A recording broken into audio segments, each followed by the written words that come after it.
Hi, I'm Al Dare. This is Ian Downs, and our first fly for this series is going to be the woolly worm. This is an old pattern. It's been around for several hundred years, I'd have to say. The original term or original name of the woolly worm was called the soldier palmer, and I think that's where the term palmering came in. We're going to palmer a hackle essentially, and you'll see exactly how that's done with this particular pattern. That's probably the most essential skill that this pattern is capable of teaching, besides building a body from chenille and constructing a tail from yarn and then forming a neat head. It's a simple pattern that is commonly overlooked by a lot of fly fishermen, especially the fly fishermen that are experienced, and that really is to their disadvantage, because if there was ever a fly that could boast less is more, this is one of them.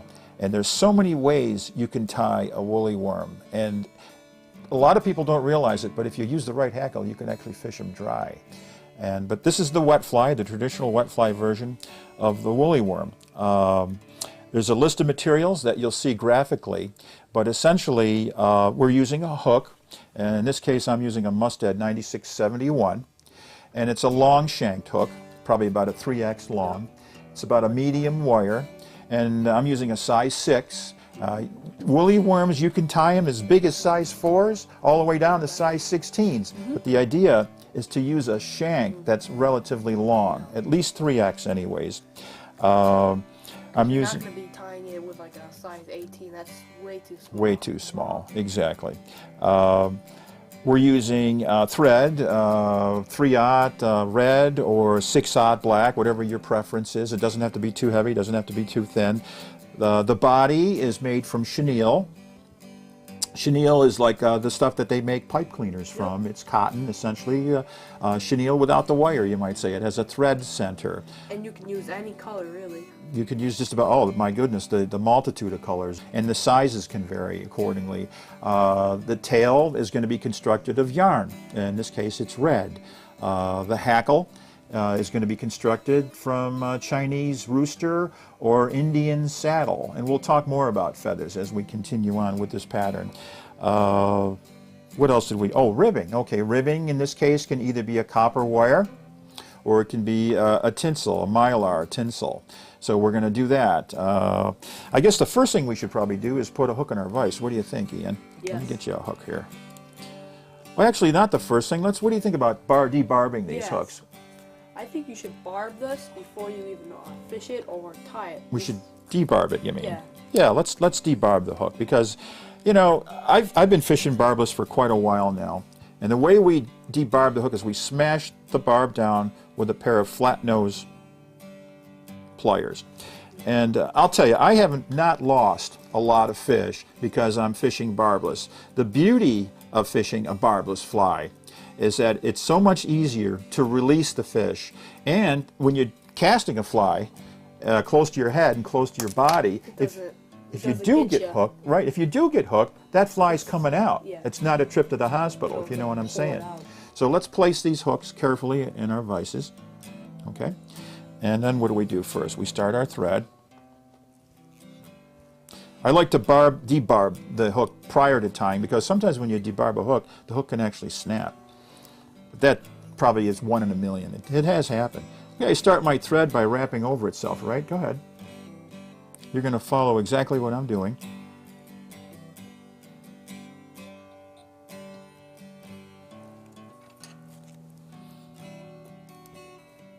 Okay, and then once I get my thread established, we're going to construct a tail from yarn. Do you have yarn? No, I do not. Here we go. Let me get you some yarn. Thank you. Okay, the yarn we always tie forward just behind the eye, like that. Always leave enough room for the head of the fly, right? Mm-hmm. And we wrap the yarn all the way throughout the total length of the shank of the hook, pretty much. The reason for that is if we tied the tail in just back here, we'd have an unsightly bump. So this way it creates a nice even base to create a nice even body. Then I'm going to cut my tail, just like that. You don't want the tail too long. You don't want it too short either. It's like a little, Yeah, it would be disproportionate. You kind of want a little bobtail. And then I maybe give it another few wraps. Okay? Now I'm going to take tinsel or wire. I know you like to use the wire. Yes. So why don't you cut yourself a piece of wire. I got a piece of tinsel here that's already cut. And I'm going to do the same thing with my tinsel or my wire. I'm going to wrap it along the entire length of the shank of the hook, just where I tied in my yarn material. And that's going to be put aside for later use. Okay? And then the next material that we tie is what? The chenille? Yes. What do you say? We do some green. This is like an insect green. Yeah. Okay? And the trick to using the chenille is what? Just strip it. So you can have the little piece of string to tie it in with. If you don't have that, then it'll be kind of impossible to tie it in. Well, it makes it bulky too. Yes. Because we don't want that unsightly, bulky mound at the tie-in point. You look at a lot of flies that are tied by beginners, and you look closely, you see that little bump there. So when we reveal the thread from the chenille, it ties in a lot neater, and you eliminate all that bulkiness. So that's tied in at the back by the little thread. Then we bring our thread forward just to behind the eye. And a lot of beginner tiers make the mistake of crowding the head. They don't leave enough room. Yeah. They tie all the materials right up to the eye, and then when they go to make the head, there's no room. You can always tell a beginner's fly by that. So that's another little subtlety that comes with time and patience and practice. Now we've got our established tinsel, we have our established chenille. Now I'm going to begin to wrap that chenille. And you always wrap away from you, by the way. I've had actually a couple of students over the years come to me and that were somewhat self-taught, and the first thing they start doing is wrapping towards themselves. And boy, what a tough habit that is to break. So I'm bringing that chenille forward, wrapping away from me. And then, again, leaving enough room for the eye or the head, I tie off my chenille. And then I can cut my chenille and get rid of the excess. Okay, remove some of that fuzz. Now we have our chenille body. Okay, now the next thing we do is add hackle. Here's that ambiguous term, hackle. What kind of hackle? Well, in this case, we're going to be using Indian saddle. Okay, and these are great for tying woolly worms and woolly buggers because they're not the highest quality or they're not the most inferior. And the idea is that this is a wet fly, a traditional wet fly, so we want to use materials that are somewhat absorbent of water, kind of like a sponge, so it sinks the fly. If I wanted this fly to float, I'd use a much higher grade of hackle. You have the choice. You could either go with the neck, or in this case the saddle, or you can buy the feathers already pre-strung. Okay, and either way is good as long as you examine the feathers for quality, make sure there's not a lot of holes in them, and they're nice and long and uniform.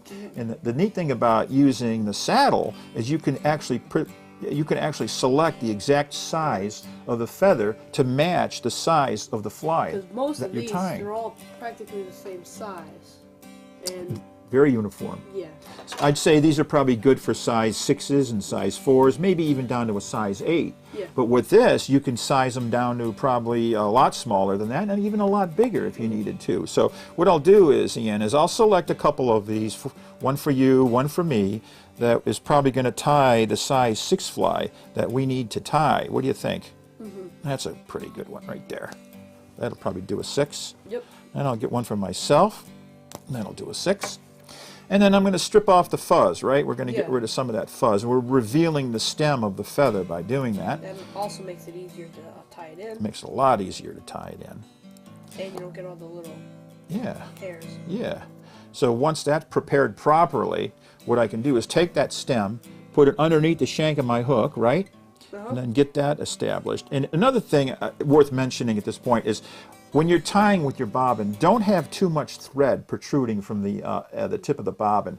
Bring the thread close to the fly. It gives you a lot more control of what you're doing. If you're out here, you completely lose control. And I see a lot of new tyers do that, unfortunately. There's not a lot of tightness, and you don't have a lot of room to maneuver.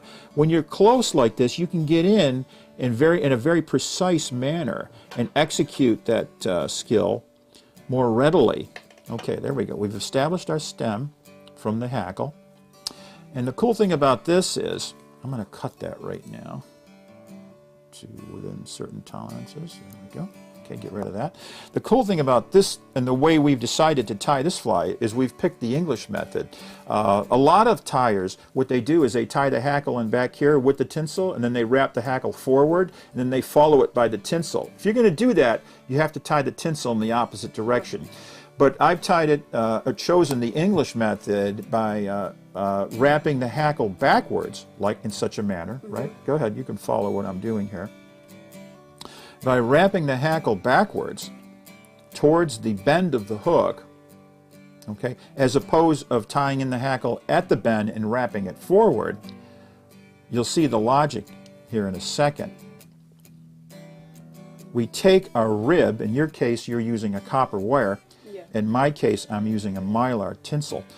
Now we take the rib, I can let go of that hackle plier, and I wrap again away from myself, wrapping that rib and then weaving it through the hackle that I just tied for the body in such a manner. And it doesn't mess up the fly at all, because that keeping tension on the tinsel facilitates creating a nice, neat rib without matting down any of the barbules on the stem of the feather. And there's two purposes here that we've accomplished. The number one purpose is that it gives the hackle stem a lot of durability. Trout have very sharp teeth. Yes. And if trout takes this, or even a panfish or a bass were to take this fly, more than likely one of the teeth will break the stem of that feather, and then the whole thing will just unravel on you. So in doing so, in wrapping a rib through the body of that feather, we create a very durable fly. We also create some flash. In my case, it's a little more. Okay. Now I can cut the stem where I tied it in of the hackle. And the last thing that we do is form the head of the fly. And there's various ways you can whip finish a pattern, that is to tie off the thread. Just tie that off. That basically wraps the thread underneath itself. Okay, and then I'll cut my thread. And then the last thing we really need to do is just add some head cement, and I'm using a water-based product, just like that. Voila, we have our woolly worm. Very simple, and very nice job, by the way. Good deal. Well, thank you. That's all there is to it. Very simple fly, overlooked as a fishing fly, and it should not be. Fishermen should readily gravitate towards this as well as the fish do.